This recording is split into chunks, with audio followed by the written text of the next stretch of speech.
Well, I'm glad you guys are all here. Really what I'm going to do today is we're going to talk about a song that I did with John Mellencamp. It's called Play Guitar. And we're just going to kind of go through, hi Pat, we're kind of going to go through what that process was and, you know, how we came up with what we came up with, basically. Where do I start? But anyway, this is not so much a guitar lesson, more like I'm going to be talking about the process of recording guitars and how they fit in with songwriting. And that's really kind of where my expertise is, because that's what I've always done.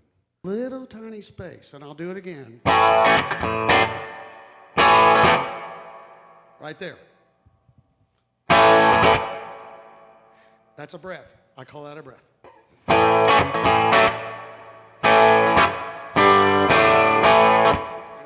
that allows the drums to go bam, bam. They're set up now.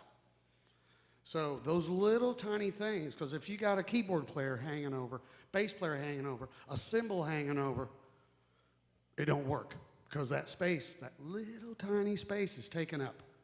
And believe it or not, those are the things that make and break a lot of songs and a lot of performances.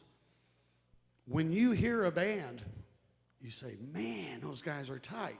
That's what they're doing. They're stopping when they're supposed to stop. And but he would just come in and play the chords and sing the melody. So what we'd have to deal with, we'd have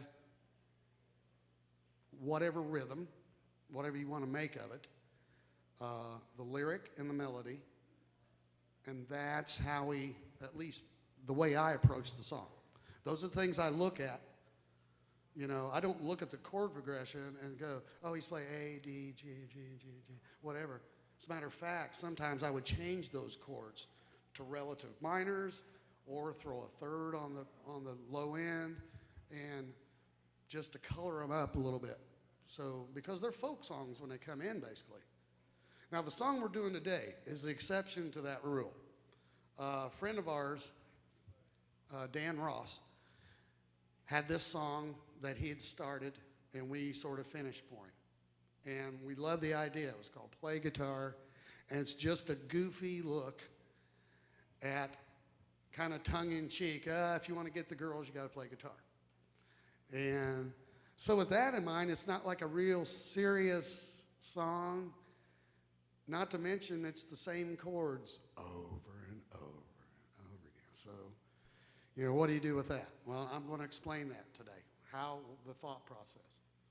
So I started playing some high school bands, and just kind of went from there. I was hanging out with this cute little girl. Sorry, hon. This cute little girl named Janet Mellencamp that lived in our neighborhood. She was a couple years younger than me. And one day I was sitting around playing the guitar, and she says, you know, my big brother plays guitar. You guys ought to get together. So next thing you know, me and John are sitting in my mom and dad's living room playing some god-awful song that he had written.